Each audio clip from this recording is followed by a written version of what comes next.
Polybutylene pipe, also known as Poly-B, gained popularity in residential construction during the 80s and 90s due to the low cost and ease of installation.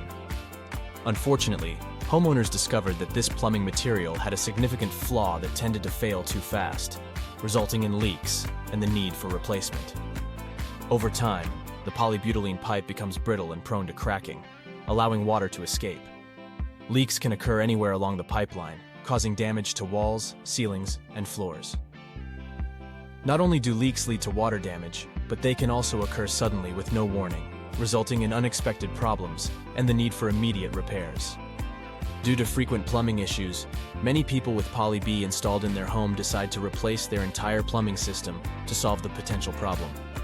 This type of work is called repipe, or repiping, and should be done by an experienced professional. It is detailed work and requires a professional to make sure the work is done correctly. Disruptions are minimal while the work is being done and can usually be finished in one day. If your home has polybutylene pipe you want removed, call us for a professional solution. We've been repiping homes for decades and have the experience to get the job done quickly and efficiently.